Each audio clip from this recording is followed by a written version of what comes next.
Welcome to Penny for Your Shots, Conversations and Cocktails with Brilliant Women, the podcast where we uncork the stories and insights of exceptional female leaders from all walks of life. Our goal is to serve up wisdom, tips, and inspiration, and to support each other in rediscovering ourselves and what sets our souls on fire. We'll also share personal memories, paired with friends and a favorite beverage. I'm your host, Penny Fitzgerald, and I believe that the best stories are served up over a glass of wine or a cocktail. So grab a glass, get comfy, and let's pour ourselves into Penny for Your Shots. Meredith Cronin is a veterinarian who is new to Florida. I met her through my Sassy Sisters networking group, and she took one of my workshops recently. She has a fascinating story, so I asked her to share it with you. She's got a huge heart, and so does her rescue pup named Dobby. I want to warn you a bit. The beginning of Dobby's story is gut-wrenching, but it has a super happy ending. And talking with Meredith about some of the things she has seen has me a little bit verklempt. But knowing there are people like Meredith in this world is the bright side of this episode. If you can, check out especially the beginning of this one on YouTube. Dobby's just a doll, and you'll see how well he's doing. And check out Meredith's website for more information and pics of Dobby. I'll link to her socials and website in my show notes too. Here is Meredith Cronin and Dobby. Hi. Hi, how are you? How are you? It's playtime for Dobby, huh? He's so sweet. Good. So, good morning. Sorry. That's okay. It's Dobby's playtime, and I'm cutting into it. It is always his playtime. Yep. I work so that I can keep him in the lifestyle he has become accustomed to. That discussion on a regular basis. Yes, it's his world, and we're just living in it. Oh my gosh. Okay, so let's back up a second because I know Dobby. Well, I don't know him, but I know of him. But my audience may be not aware. So tell us a little bit about him and you and how you two are connected and such. Hi, I'm Meredith. I'm originally from New York. I worked in orthopedic surgery at Mount Sinai Hospital in New York for a really long time. At some point decided I wanted to go to veterinary school. I needed more. So I sold my home, left my career, and went to veterinary school. I met Dobby when I was over at Louisiana State University. I was doing my clinical rotations there, and he was an abuse case that came in. So he's a rescue that was found by Last Chance, Arkansas. He was 17 pounds when they brought him into us. Had burns all over his body. He was missing 3 of his paws. And he had such a strong energy, such a strong spirit, loved people, and was just the ultimate fighter. Wow. Since then, he has 3 prosthetics. This is him with his prosthetics. I don't know if you could see that. Oh, so cute. Yep. So he wears them when he's outside, when he's able to. If not, he has a wagon that I cart him around in. And he's thriving. he is. Clearly. He is. He's the sweetest boy. He's actually what got me involved in, oh, sorry, let me back up. Yeah. I do in-home euthanasia and acupuncture. And for pets. Just making that clear. Yeah. He's actually what got me involved in acupuncture. Really? He was on so many medications. And I mean, he was on 1,200 milligrams of gabapentin a day. He was taking trazodone. He was taking tramadol, a whole bunch of other things. And I went to Chi Institute up in Reddick by Ocala. Okay. They specialize in Chinese medicine. They do acupuncture, herbs, you name it, they do it. And I've been able to start him on herbs and pull him off of his medications. Um, Traditional Chinese veterinary medicine is very much broken down into not what you're presenting so much physically, but your tongue, your pulse, your personality. And Dobby is kind of like I am. He's a very fiery personality. He has two speeds, go, go, go, go, go, or we're done. And those kind of personalities typically don't do well with needles. So Oh, something that can supplement it. And starting them on traditional Chinese herbs is almost like giving them a low dose of acupuncture every day. wow. Yeah. So herbs like dried herbs that you grow, or how do They're you source this kind of stuff? from China. Dr. Okay. started Qi Institute. This is what his family's been doing for thousands of years. Wow. And he's brilliant. And I've just seen such an incredible change in Dobby because when I first met him, it was okay, he has infections. Is he going to survive his infections? Okay, the only medicine that he can take is something that causes cancer in humans. Will he do well with this medication? And if he does, will it clear his infections? So it was constantly, is he going to eat? Is he going to be aggressive towards people? Is he going to be aggressive towards other dogs? Is he going to get an infection? It was always the what if game. So Wow. I wanted a different way of treating him. Uh-huh. LSU, I took an integrative medicine course. They gave you a baseline introduction about herbs and acupuncture and all that good stuff. And it just kind of stuck. Hmm. Um, and with that, I mean, I love doing that. It's so much fun and you can make such a difference in these pets. Hmm. And I also do in-home euthanasia because I just remember what it was like each time I've had to put an animal down. Hmm. And Fluffy doesn't like to go to the vet. They associate the vet with Yeah. strange smells, loud people, dogs Hmm. that are scared. And it's just a very literally cold clinical environment for them. And um, some of the stories that I've heard, as well as some of the animals I've put down, it's very abrupt. Uh, Mm. my last dog, it was one injection, that was it. And it was it's traumatizing. It's traumatizing to Hmm. the family, it's traumatizing to the animal. And I knew that there had to be a better way.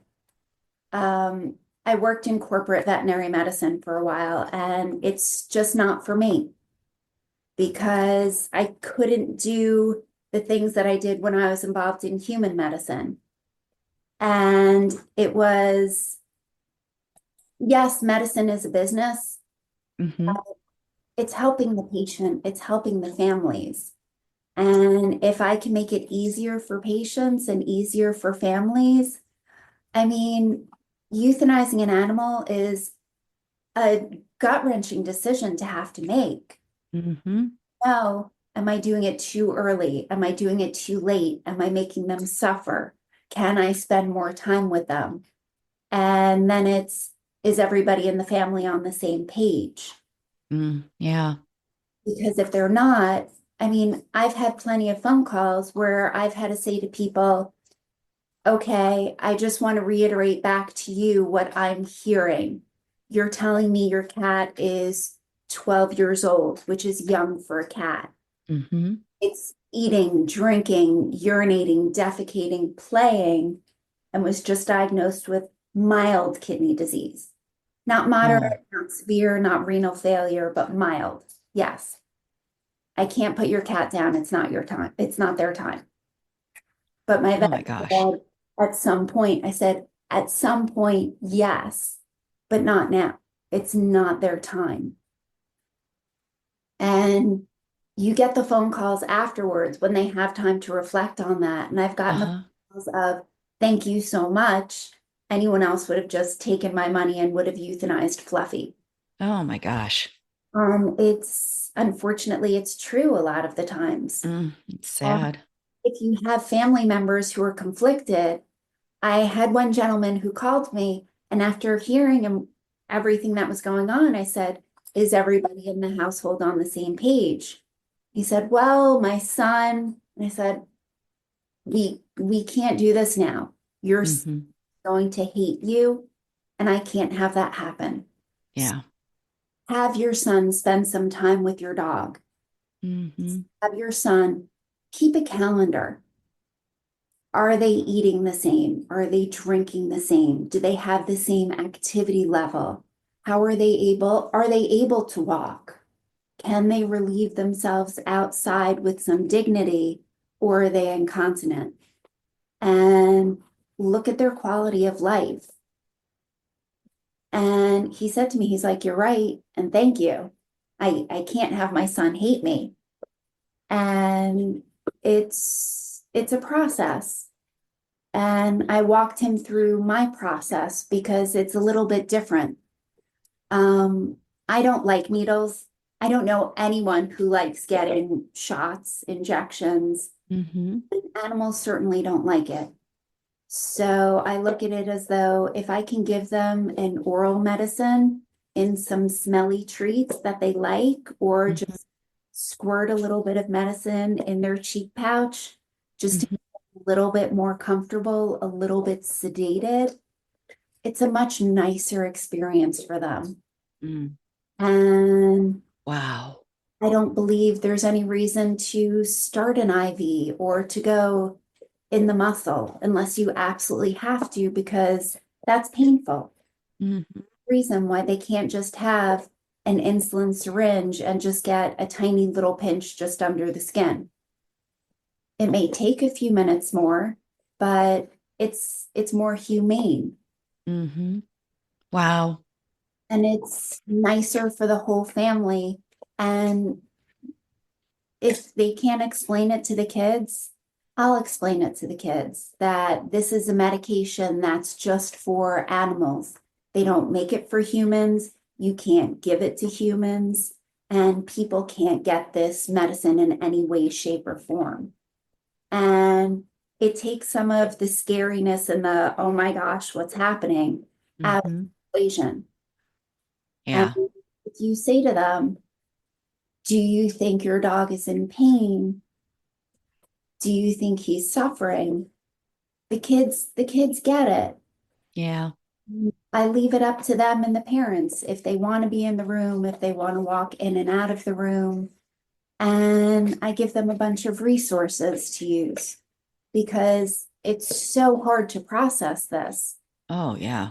And there are hotlines you can call, there are websites you can go to, chat rooms you can go to, books that I encourage parents to read first before they introduce it to their children, but it makes it a lot easier Mm. and so much easier for the other animals that are in the house because when they go to the vet, they just see Fluffy leaving the house and Fluffy Yeah. back. Right. And yesterday I had a case where I said to them, the dog was very apprehensive with me. It did not like that I was checking on his brother. And we kept him where he could see, but Uh-huh. that he couldn't get to me Uh-huh. because he was very overprotective of his. Oh, yeah. And afterwards, I said to them, I said, why don't we bring him in? He'll be fine with me now. I'm not touching his brother. He'll be fine. But he needs to see, he needs to understand it. So Yeah. just see Fluffy leave the house and not come back. Uh-huh. It was the sweetest thing. His brother at this point was all tucked in a blanket. I was Uh-huh. with them out. And he just kept checking him out, kept going under the blanket, kept trying to pull the blanket away and see, and just it's a process for animals too. Wow. Wow. That's such a caring way to handle that. Yeah. Wow. I have so many questions. I And mean, I'm a it's little verklempt right now. it's such um, to go through, but there's no mhm. reason why you can't make it as easy on everybody as possible Yeah. for the other animals, for the dog who's going through this. Yeah. Wow. Just even introducing a new pet to the family is a process, and it's you can see how they're family. You know, they have to process things too. Wow. Okay, so questions. I'm sorry. I'm like so All right. let me go back to way back. You were in human medicine. You were in orthopedic. You were an orthopedic surgeon. Is that The PA in orthopedic surgery. okay? Okay. If I would go back and forth from the office to the OR. I was seeing patients in the office, treating them in the office, and my attending, my boss, um, he was the chair of the department, and then he actually became the president of the hospital. And he's brilliant. I loved working with him. Uh-huh. But after X amount of years, after well over a decade, you're like, okay, I need a little bit more. Okay. I wasn't married. I don't have kids. And it Uh-huh. was just me. So I didn't want to be 10 years down the road and say, what if? Mm-hmm. Going to veterinary school when you're 40 is difficult enough. And everybody thought I was crazy. They're like, wait, I'm sorry. You're selling your home to pay for school? You're going back to school? A great career that you love and that's lucrative. And it was, yeah, I Yeah. don't want to be 10 years down the road and say, what if? And I wanted Oh, more, I wanted to be able to do more. good for you. You know, I think that is what holds people back from chasing dreams is that fear. And you overcame it and did it. Good for you. It didn't occur to me. I mean, everyone that I worked with was so supportive. I mean, when I told my boss about it right from the get-go because I'm not one to keep secrets. I don't pull any punches. And when I told him that I finally got into veterinary school, he's like, that's great. Congratulations. The lights start to go. And he said, oh no, oh no, that's really horrible. No, no, no, not for you, but that's horrible. And it was Dr. Flato, don't worry about it. I figured out who I thought would be a good fit for you as a replacement. I've been training them. Don't worry about Oh, anything. wow. You had an exit plan. Yeah. He said to me, he said, how long do I have? And I said, a year. He said, okay, I can work with that.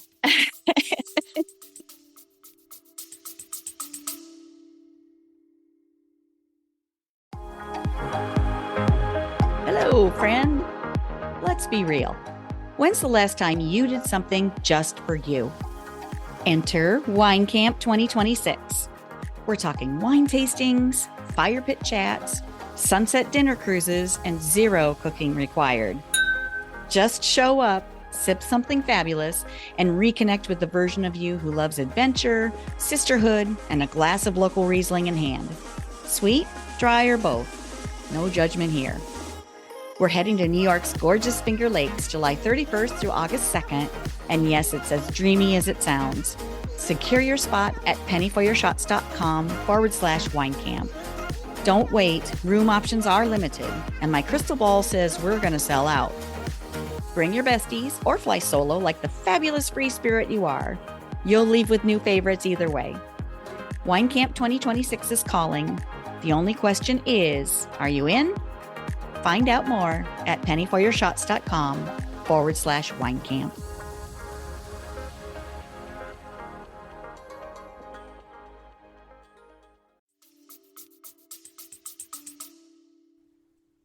That's good. Wow, you thought of that. That I'm sure he was very appreciative of that. And such a big transition to move from New York, and I, then you went to LSU.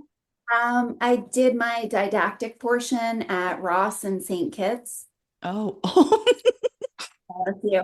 And I loved it because I grew up split between New York and the West Indies. So it really? Yeah, so it really wasn't that much of a transition for me. The Oh big my God. was, hey, you're going to school with people 15 years younger than you are. Yeah. And it's a whole different way of learning now. Um, Everything's online, everything is Yeah. very different. So a lot of adjusting. Okay, now I have more questions. So St. Kitts, were you in a military family? How were you back and Uh, forth like that? my grandparents built a home in Jamaica before I was born, actually. So Wow. I was with my mom in New York a lot of the times. I was Uh-huh. with friends over there a lot. Okay. Wow, that's so cool to to be island hopping. Oh, it's so different because you see the kids in New York who are, they don't realize everything that they have. Yeah. And they don't realize that, no, not everybody wears shoes all the time. Wow. Have that There are some places where kids have schools for, you have shoes for school, for church, and the rest of the time you're running around barefoot. Wow. And it's a very different way of thinking. And I was fortunate to have experienced that because most kids grow up with their little bubble and don't, Yep. is that how fortunate they are. Yeah. Yep. Or how anybody else moves through the world, how any of that. So when you say New York, you mean the city, New York City. I lived about 25 minutes outside the city. Okay. When I was older, I lived at the beach, so that was about 45 minutes outside the city and Okay. in the city. Okay. Yeah. So it was a lot of, um, Very different. yeah, for sure. Wow. Okay. So then LSU and veterinary school. And then I want to talk a little bit too about how you found Chinese medicine or more ancient um, medicine and remedies and such. So how did you kind of discover that? Was that all through Dobby? So part of that was because of Dobby, and Mm-hmm. part of that was something I had always been interested in. But Mm-hmm. at Louisiana State, they have an integrative medicine course, and it exposes you to everything. Wow. So there are some things I went into and I was like, that's a Yeah. bit pokey. And tried it on myself, and I'm like, hey, wow, this actually works. Okay. I'm seeing the difference in the pets, but is this more from the owner's perspective or does this actually work? Right. Just try it on yourself and see if it works. Wow. So, okay, give me an example of that. What kind of stuff did you do? Um, Acupuncture, I'm like my dog, Uh-huh. not so much. He does amazing with herbs. I do better with herbs. Uh-huh. Even something like I actually ran into one of my old professors at a conference not too long ago. And I said to her, I said, the PEMF mats that you were talking about, the pulsatile electromagnetic radio frequency mats, at first I thought it was, yeah, okay. Okay. Let Fluffy sit on the mat and get his all the woo-woo stuff. If it makes you feel better. And I was having something done to me, and somebody put me on one of these mats, but for humans, not for dogs, obviously. Uh-huh. And when I got up, I said to him, like, wow. She said, what? I said, I've been on and off crutches since I'm 7. I've had 5 ankle surgeries, and this is the first time in my life I don't have any pain. Wow. Okay, this works. And then great, let's get a mat for the dog. Let's incorporate the mat into what I'm doing because it makes sense.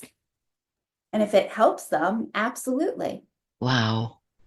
So what is the mat? What does that is it light frequency? Is it a vibration? How does that work? They have copper coils in them, and it's the science behind it is going to take a lot to Oh, break that's okay. No, that would be right over my head anyway. So apart.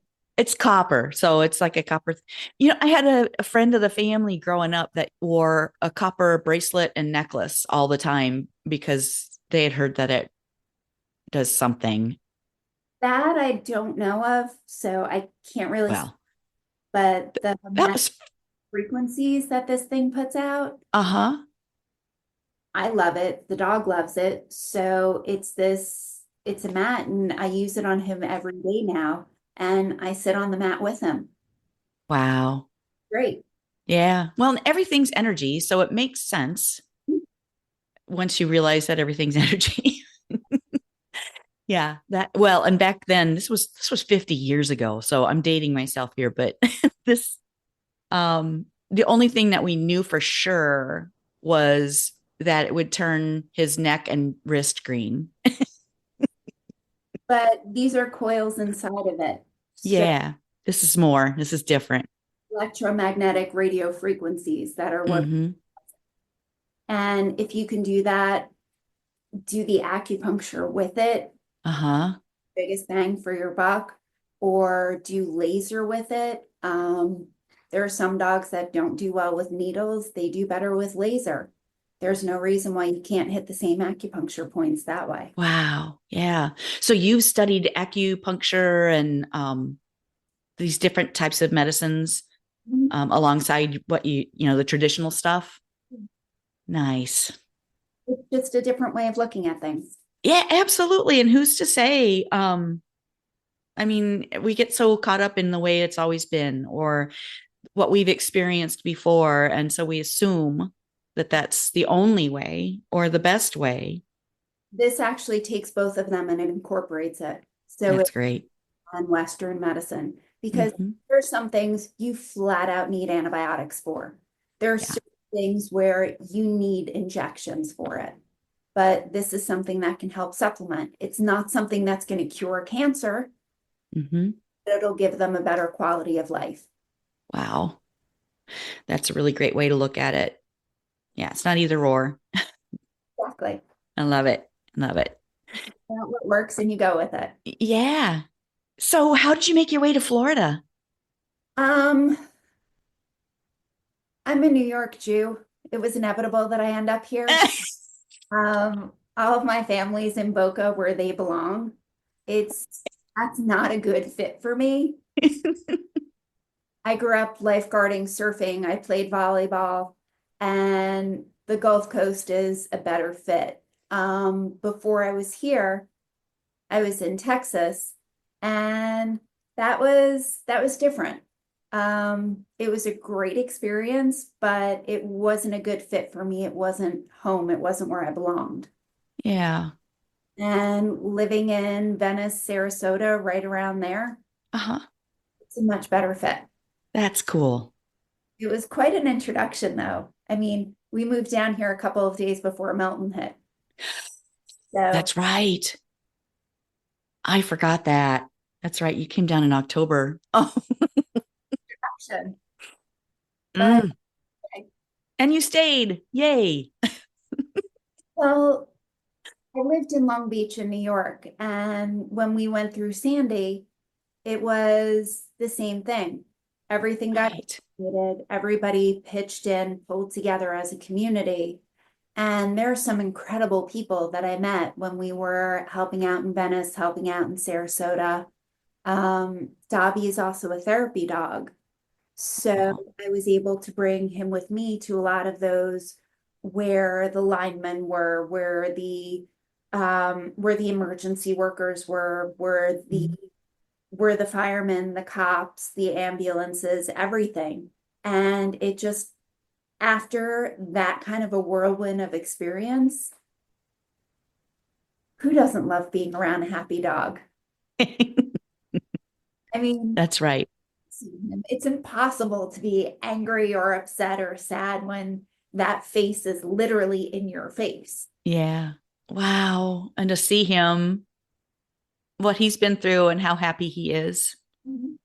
Fantastic. Yeah. Oh, wow. These people, when they see him in his wagon, they don't notice that he doesn't have paws. They just think he's a spoiled brat, which he is. He, but they think, oh, spoiled little Fluffy, whose mom is schlepping him along everywhere. Yeah. Uh, Which is not uncommon to see here. but when we were in Texas, there was a wheelchair basketball team. And one of the guys from the team I met at a street fair, and he said, "What's with your dog?" And I showed him Dobby's card. I showed him his prosthetics. And Uh-huh. to me, he's like, "Can you bring him to one of our basketball games? There are a couple of guys on the team that would love it and it would help them." And I figured, well, he already goes to hospitals, nursing homes, things like that. Absolutely. Like he does better in hospitals with people who are recovering from hip surgery, knee surgery, or amputees because they're like him. So we show up to the wheelchair basketball team game, and I'm putting his legs on me. He starts to fight me a little bit until he realizes, hey, this is something I may be interested in. There are a whole lot of people here. Uh-huh. New And, friends. and I put his legs on him, and he just takes off running around because he scarily enough learned how to run in his legs. Wow. And the guys on the team at first were, who the hell brought a dog here? And then they look at his legs and they were, oh my God, you're like us. You're like, Wow. and he's looking at their prosthetics and he's looking at their wheelchairs and their wagons and everything. And he keeps bouncing back and forth between them and me. And he's like, these are his people. Yeah. Love them. Wow. Oh my gosh. It was a good fit. Oh, wow. I'm getting goosebumps. Just, I can picture it. I can picture it happening.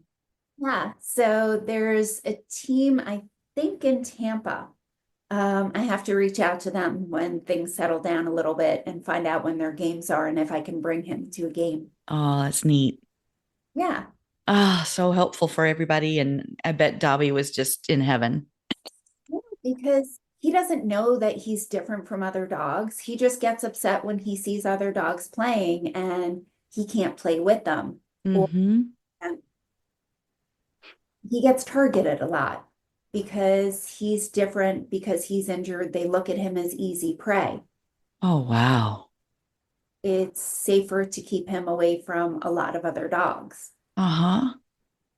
Wow. I hadn't taken that next thought, that would be a thing, but it makes sense. Dogs look at him, they check out his legs, even if he doesn't have it on. Uh-huh. It's growl that. Sometimes there are a couple of dogs that have actually gone for him since we've moved down here. And I'm like, okay, you're becoming reactive. We need to stop this. Yeah. Oh, wow. Yeah, I'm sure it's just a constant learning curve of everything. Like kids in school. Kids can be mean. They can Mm-hmm. be mean. And any kid that grew up with glasses or braces Mm-hmm. or something different Yep. got picked on. Same thing. Wow. Wow. Okay. So what is next for you and Dobby? What have you got on your horizon or what are you looking forward to? Well, I just opened up my practice down here in about Christmas or so. Okay. Yeah.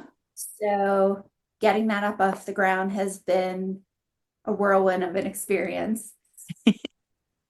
A lot more than what I expected because there are a ton of books out there and there are a lot of Facebook groups where people are incredibly helpful.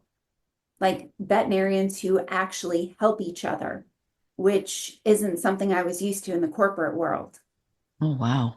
And coming from human medicine, it's something that I expected because the environment that I was in was very much you work together as a team, you help each other out. Hmm. So it was definitely a bit of an adjustment, but going into in-home euthanasia and acupuncture, I've met some of the nicest, most genuine, helpful people and just good, kind people, and they help each other out. And it's amazing to see.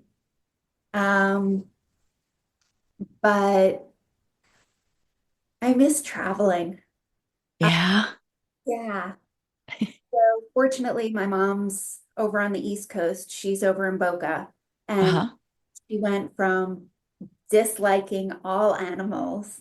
She does not like animals, to tolerating Dobby, to now when she comes to visit, he climbs into bed with her and sleeps with her. It's That's hilarious. how it happens. You can't post that on Google though. So, um, but I'd love to be able to go back to Africa and volunteer and work with the gorillas. Wow. I mean, some of the places that I've been to over there are incredible. And not too long ago, I took a trip to Rwanda, Uganda, and Congo. And just seeing them in their natural environment is amazing.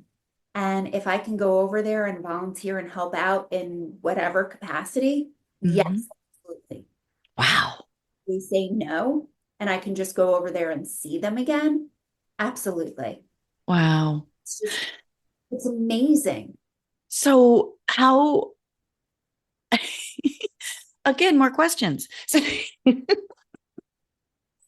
so you've been to Africa. What were these like Peace Corps kind of trips or like, because you said did you volunteer there before in a veterinarian capacity? It was one of those, I get 6 weeks vacation a year. I'm going to use it and Oh, don't like to stay inside my bubble. okay.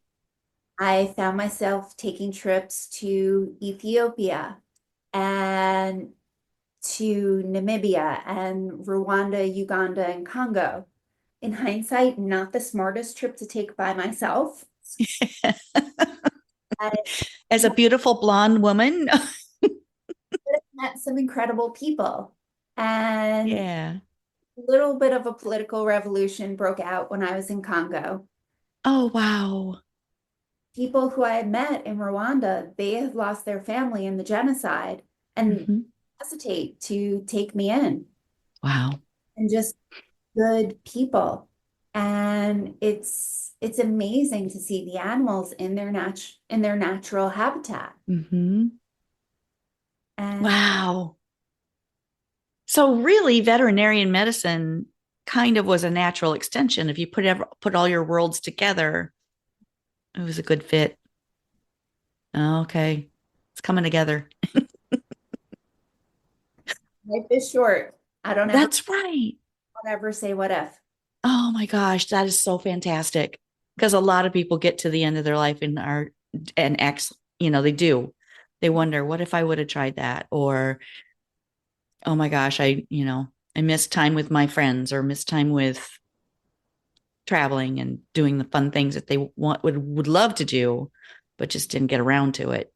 I don't ever want to have those regrets. Yeah, good for you. Life is short, And most of it. yeah.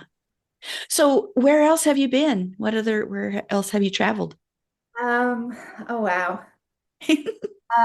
I've been all over most of South America, quite a chunk of Central America, all over Europe, a good piece of Asia, um, a good chunk of Africa. Yeah. Where haven't you been that you would love to go? I would love to go back to Tibet. I would love to go back to Rwanda and Uganda. Um, South Africa, I keep going back there. I've been to South Africa at least a dozen times, and Wow.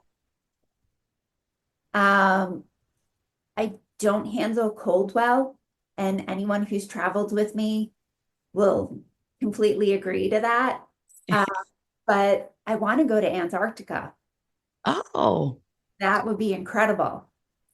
I've been to Iceland and Finland, but it was one of those, I show up and I have a heated vest, heated socks, and people are looking at me like I'm insane. And I'm like, well, I love you too.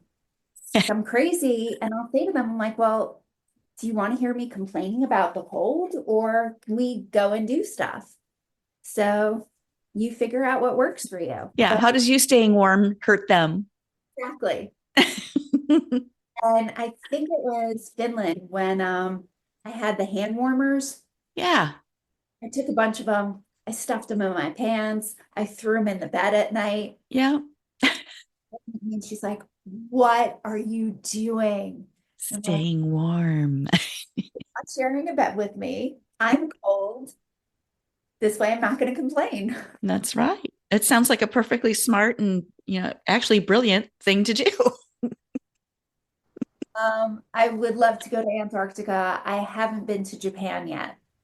Pretty much anywhere in Africa. I want to go to Togo. I was only there for a quick layover. Yeah.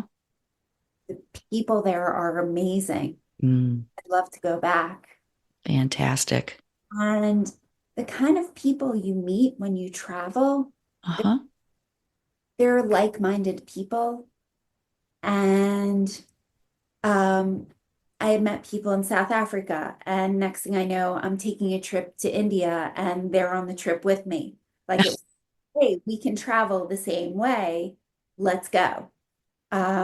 When I went to Namibia, it was tent, sleeping bag, a lot of backpacking, and Wow. people there who you're like, okay, where are we going to next? Because these are the kind of people you can travel with. And the locals that you meet are amazing. I mean, in Tibet, they don't have anything. They have nothing there. And they're inviting you into their homes and Mm. giving you yak butter tea, which is disgusting. It's like eating salt. Oh But my gosh. that's what these people have, and they're sharing that with you. Oh, In Madagascar, they don't have four walls and a roof. They may be missing a wall, or you'll have 15 family members sleeping on the dirt floor because that's what they have. wow. These good, kind people, and it opens up your eyes. Mm-hmm. Yeah, that's just fascinating because, like you said, we're in a bubble. We don't realize what other people, Have how or they live, how they move through the world. But when you meet them, when you spend some time with people who are different than you, it really, I mean, it makes the world smaller. We're all connected. Oh, And fortunately, my grandparents exposing me to the West Indies when I was a kid, that that led to all of this. wow. Because you see the kids walking around barefoot. And Mm-hmm. in Jamaica, we weren't in Negril or Kingston or a tourist spot. Mm-hmm. It wasn't Montego Bay. We're out in Portland, and it's a tiny little parish. It's got its nickname for the newlywed or the nearly dead. Oh, It does. It's a sleepy little country town, and we don't get tourists there. It's all locals. And it's nice. yeah. So I was very much an outsider in appearances, but didn't know it. I That's wow. Any of the other kids, Uh-huh. they treated me exactly the same. That's amazing. And what a great way to live. I mean, being able to experience other cultures and soak it all in and realize that we're all connected. That's amazing. Yeah, I grew up in such a small town in Iowa, and all we saw was people exactly like us, or almost exactly like us, you know? So it's just, Comforting about that. There's something warm about that. it is, yeah, it was a wonderful way to grow up, very warm and safe. But I guess the thing I'm grateful for is that I didn't, I mean, there are a lot of people who stayed and they're wonderful people, but it's easy to get afraid of what you don't know, or of who you don't know. And I don't ever want to feel that way. I don't want to feel like, well, don't go into that neighborhood because that's not a safe place to be. Well, what makes it not safe? Because you're different? Because they're different? I used to work on an ambulance in the South Bronx and in Jamaica, Queens. Oh, wow. Hated that. She's sitting there and she's like, where did I go wrong? Where did I go wrong? What is my little white Jewish daughter doing in these neighborhoods? And I'm like, this is where I'm going to learn. This is where I'm going to see the most, where I'm going to do the most, where I'm going to be the most exposed to everything. Yeah. And probably do the most good where people really need help. Absolutely. Mm. Wow. That's where you can make a difference. I mean, yeah, you can make a difference in some cushy neighborhood, but if this is where you're going to learn and this is where you're going to be able to help the most. Yeah. Wow. That's great. So fascinating. I feel like I could just ask you questions for hours. We'll save some for the next episode. Sure.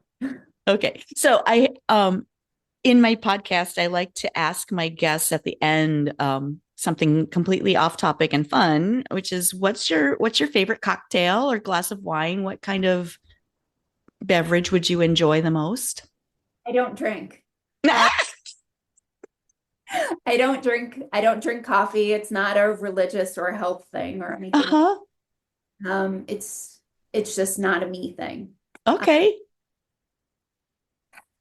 Favorite drink, but you can only have it in very, very small quantities, like probably 2 sips and you're done. Yeah.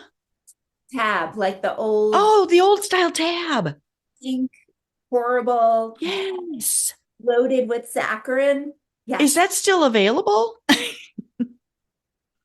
it's available overseas. I don't know if it's available. Okay. I remember that from like high school, and back in the day we used to enjoy that as well.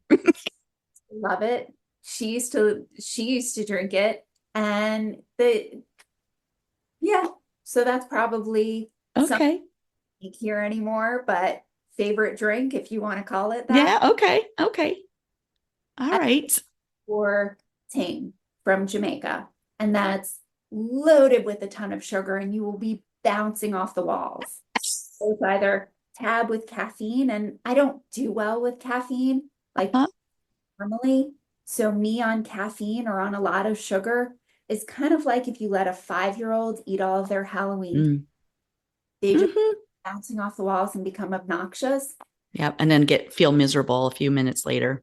Yeah. Yeah, that's not worth it.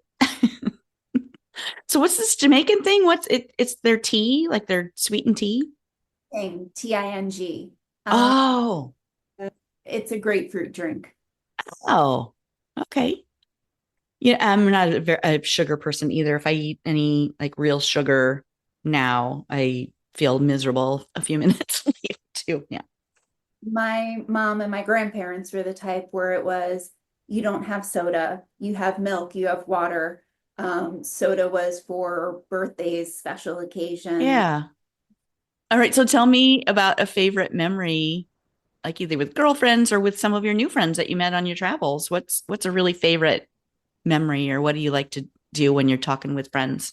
My friends from New York, I miss them. I really, they're not friends, they're family. Mm-hmm. I loved playing volleyball with them. I miss it because it was it was very much a laid back, beachy town. And the people who you find on the volleyball courts, they're there all day long and they become your family. It's everyone from there. Nobody cares. Nobody cares how old you are. Mhm. You're in your 20s, you're in your 30s, 40s, 50s, 60s. There are probably a few players in their 70s. And it's family. I mean, everybody would bike to each other's houses. Wow. And you don't have that here. I'm sure you do have that here. I just haven't found it yet. Uh-huh. But it was like when you were a little kid and you knew where your friends were because you'd see a bunch of bicycles in the front yard. Yeah. That's how it was. And Yeah.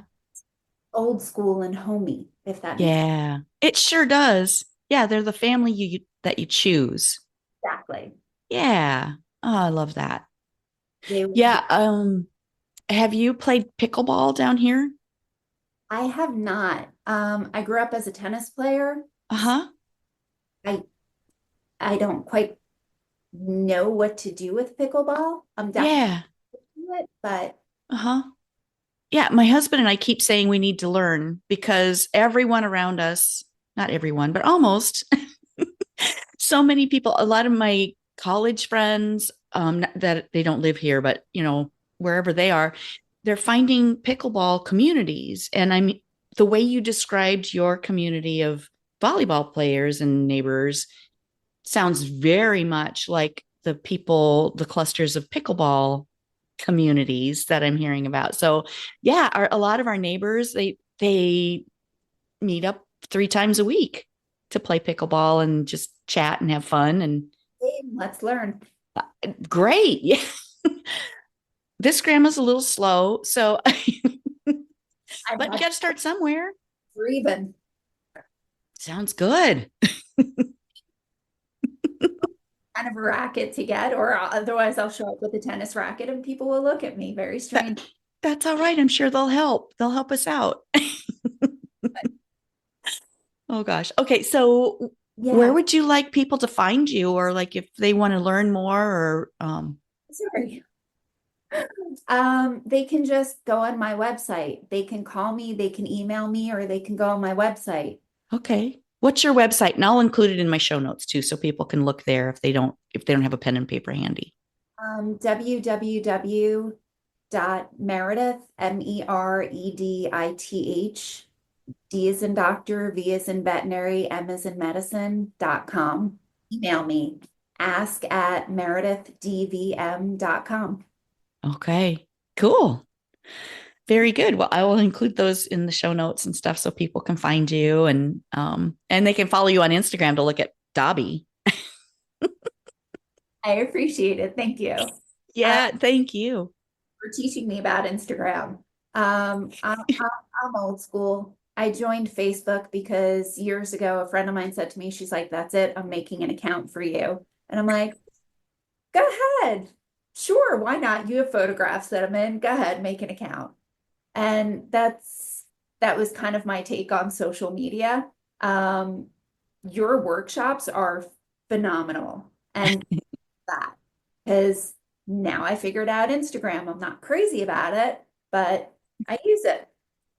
Well, thank you so much for that. Yeah, it's a great way to stay in touch with your friends from across the world and to get people aware of and people want to see Dobby. Yeah. They want to keep up with his journey. My Facebook. I should make a separate Facebook account for him. He's all over mine. So Yeah, that works. That works. He's such a doll. This has been such a great time, Meredith. I appreciate your time spending with me and answering all my questions. thank you so much for having me. Absolutely. And I will see you again very soon. If you need anything, let me know. Thank you. Back out. Yeah, okay. Sounds good. Thanks, Meredith. And give Dobby a squeeze from Auntie Penny, and Yeah. we'll see you again soon. Bye. Okay. Bye. That's a wrap on this episode of Penny for Your Shots. If you loved today's conversation, don't let the inspiration stop here. Get my weekly insider updates straight to your inbox. It's where I spill behind the scenes goodies, exclusive tips, and all the fun stuff I don't always share on the podcast. Sign up now at pennyforyourshots.com/insider. I'll see you in your inbox next Thirsty Thursday. Cheers.